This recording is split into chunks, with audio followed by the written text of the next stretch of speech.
And yay, new visual format. Double Seki hand. Double Seki hand. Yeah, I love that.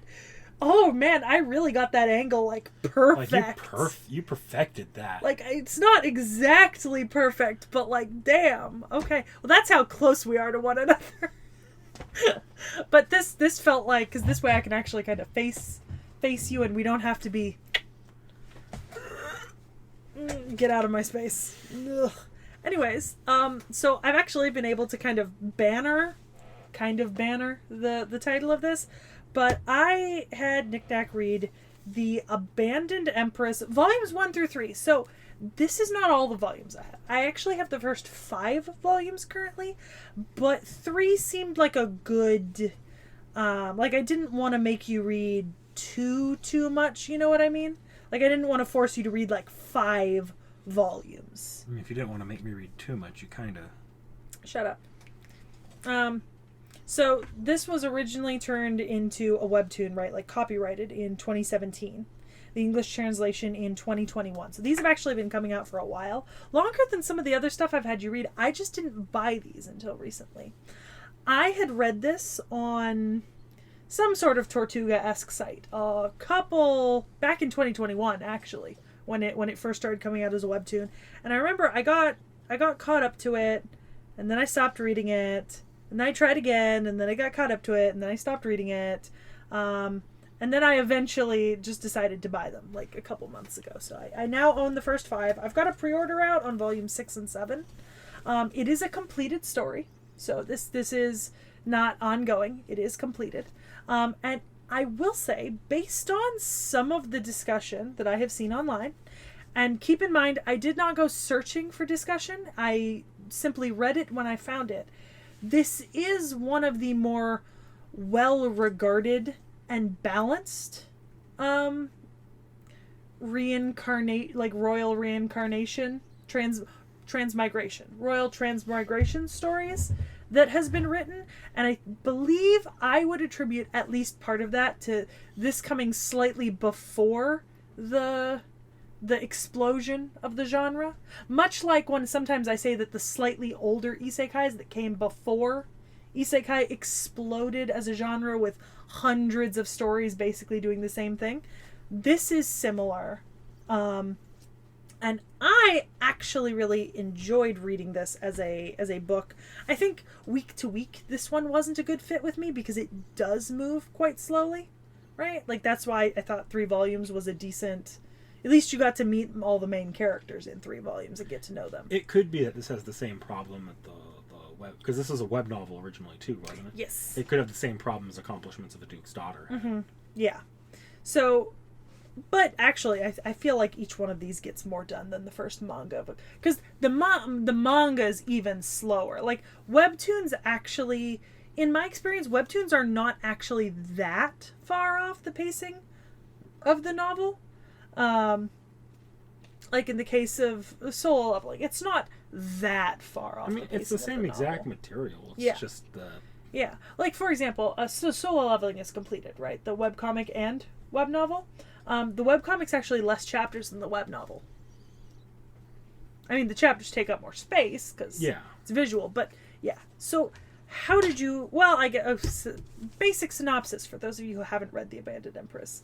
So this is a transmigration, but not in the way that you think. Our main character did not transmigrate into this world.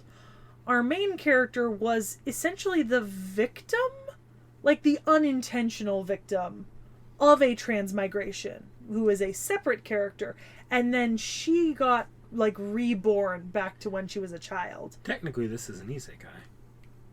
Yeah. Well, sorry, that's what the transmigration means. Yeah. So transmigration is the word for it in Korean manhwa and stuff. They call them transmigration novels. True, but we also started calling American media that does this isekai as well, just as a colloquial term. I know, but I'm trying to separate these from like isekai by calling them transmigration and just assigning transmigration to all these like royal sort of vaguely kind of ones, just to keep them separate in my head from the isekai that I read. I don't know. The internet's not even letting me consider Chronicles of Narnia separate from Japanese isekai, so I don't really give a fuck. Okay. Yeah. All right. So, but that's kind of the basic synopsis. Is basically she's reborn younger into her same body. So she is not the transmigrator. She simply is reborn into her younger body with essentially the opportunity to kind of relive her life and try to prevent the bad outcome, right, that she experienced in her last life as a result of being the unfortunate kind of consequence of there being a transmigrated character. So, and that is not a premise you have seen before in one of these that I have given you. Typically, you're seeing the transmigrator as the main character, or simply someone who is just reborn further back. Not one of the ones you've given me before. I have seen it where the main character's not... Like in Isekai, I've seen it where the main character's not the person sent to another world, but is dealing with the fallout of people being sent to another world. Yeah. So, how did you feel about this? Because I know you're a little bit more discerning than I am with these. You have more opinions than I do, generally. I really liked this one. Like, really, really liked this. Like, I read this all in one sitting. Really liked this one. Like, all 3 big-ass volumes there. They're not that big, comparatively. Like, they are thinner than all the rest. On their own, I guess. Look at that one. True. I haven't given you that one yet. But together, I mean, come on. Together, yeah. 3 that's a volumes, fucking novel. it's a lot. Yeah. 3 volumes is like an omnibus. Yeah. Yeah. I think the highlight to me was they do the court stuff really, really well, the royal court. Mm-hmm. Because I never get, like, you understand pretty much every perspective from all of the major players in court here. Mm-hmm. You don't always like them, and some of them take some really awful, especially in the first volume, some of the things they do to each other are fucking terrible. Mm-hmm. But, like, when I read the beginning, and the main character's, spoiler alert, is being executed, Mm-hmm. I expected the flashback to then go into, like, oh, this wasn't her fault. And there's a lot of tragic fallout that led to that. But no, she did charge the guy with her hairpin. Like, by all means, she did try to assassinate the Emperor. Yeah, this isn't like the stories sometimes where I don't know how many of these you've read, but there are sometimes I read these and you start out with the execution of the villain, right? And the villain's like, alas, I was mean to the protagonist and I called her names and I bullied her in high society and her husband decided it was treason and now I'm being executed for being unable to take my... No, the Emperor puts up with... Or not, I don't want to say puts up with, because she puts up with a lot of the Emperor's bullshit as well. Yeah. But the Emperor really holds out for a while on this one. This wasn't just like a ploy to get rid of her. Mm-hmm. Yeah. And I think by the time you get into Volume 3, you're certainly seeing that there, like, some stuff is going on. Like, there is some deeper, like, long-seated emotional conflict that we're going to get payout on by the end of the series. And 2 of our we're introduced to our 3 male leads, right? The Emperor's son, the families of the other 2 ministers, because she's the daughter of, like, the 3rd major minister. It's kind of the way this kingdom is set out. There's, like, 3 major ministers. I thought it was going to go the route of the second guy she met, like the one that heard about her ideas in court and found her. Mm-hmm. I thought it was going to go the route that he would be the green-haired one. I believe so. Mm-hmm. That he would be sort of the big new love interest, and then you get to book 3, and it's just like there's a whole new one.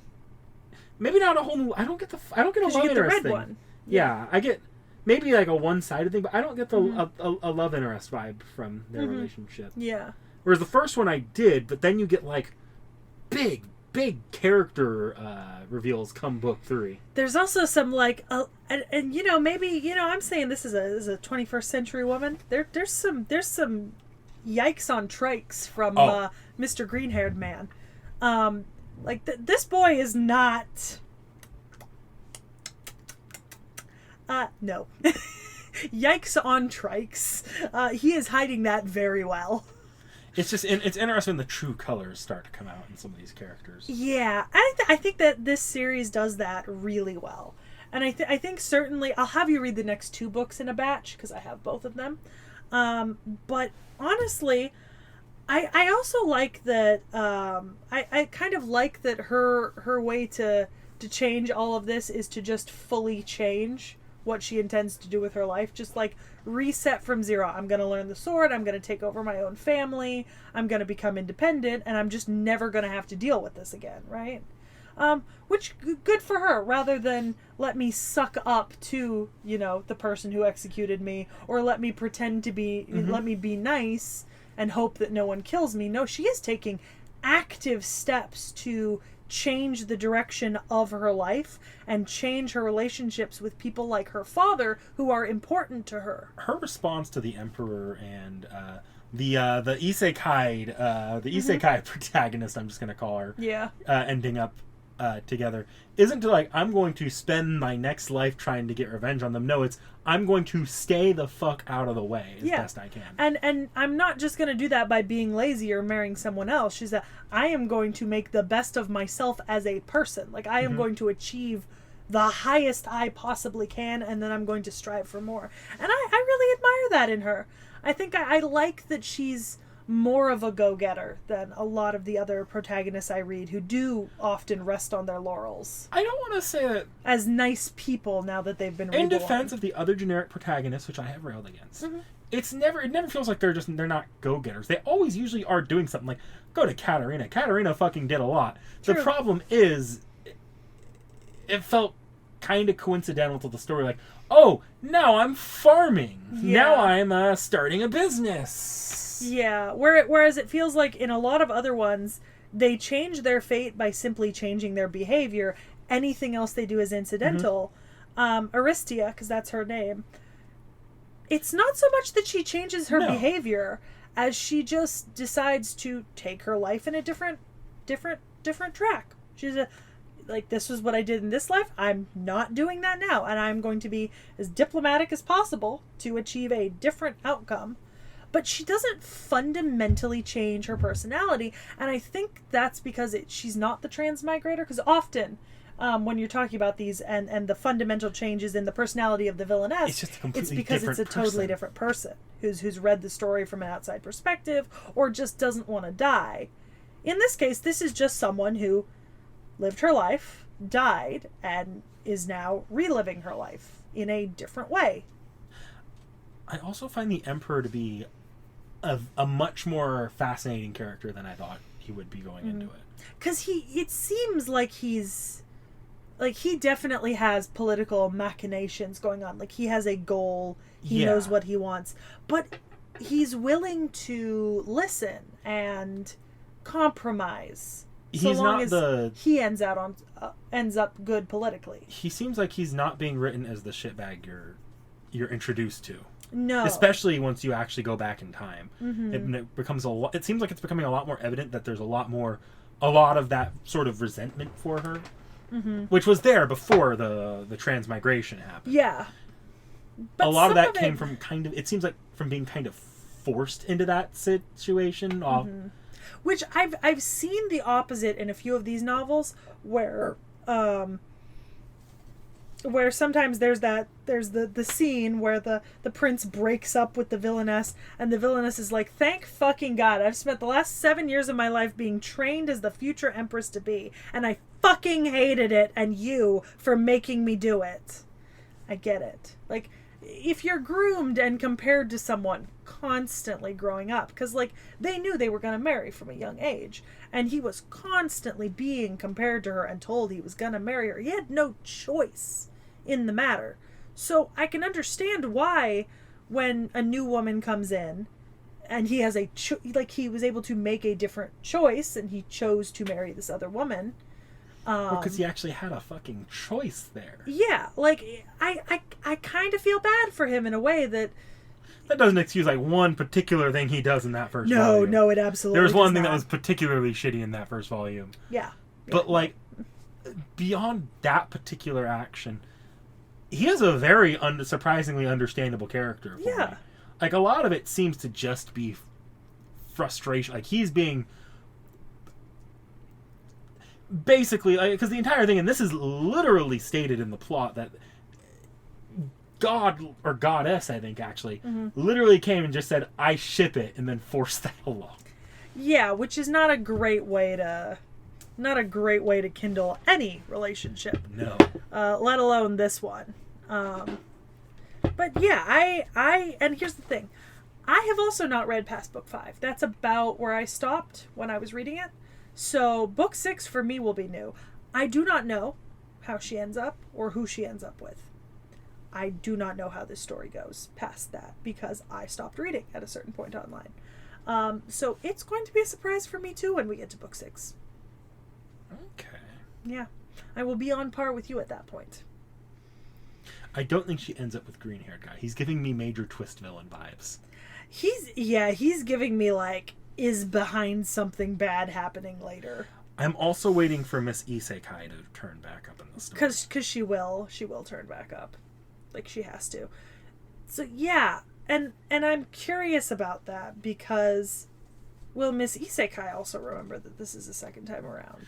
True. Well, if she remembers this is the second time around, whew. Also, what if Miss Isekai is not as nice as she seems? That would be interesting as well. I do have to say, this is another wrinkle like, with her, since we've only seen a little bit of her now, because she was only in that first volume, more or less. I also see things a lot from her perspective here, because like when she arrives, let's be real here, the Empress, although the situation was kind of awkward, the Empress kind of knows, like, her deal. Mm-hmm. The Empress is kind of a bitch to her. Oh, yeah. Yeah, no, the Empress is definitely a little bit of a bitch. The Emperor overreacted to some of their kerfuffles. Yeah, but she certainly was not being happy-go-lucky, welcome you to the palace. No. No. And like a lot of the worst things that went down, because that seems like it was because the Empress really, really pushed away the Isekai protagonist, and she ended up, and it just didn't, like, the pieces fell messily.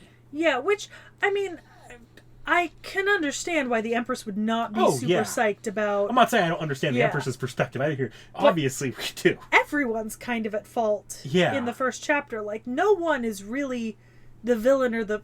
Other than that one thing that happened. No one is really the villain or the victim, because everyone is causing each other pain and frustration. It just seems like it's a bad situation for them to all be in. I love that the Isekai protagonist being completely inexperienced in court, like, as soon as she has, like, no real allies and things start getting a little bit messy for her, like, it starts becoming, like, okay, now she's got the Game of Thrones game going on where people are sort of like, oh, I can manipulate you. Yeah. So I'm definitely looking forward to further reading. I've obviously read the next 2 books you're going to read, but I haven't read beyond that, so... I will be excited to kind of reconvene after book 6 especially, but I will have you read book 4 and 5 before that. So look out for more of this on the channel. You're definitely going to see it, but it's probably going to be next season. Just wholly. So it'll come out next season. But we're close enough to next season. We have a lot of off the shelves. Yeah.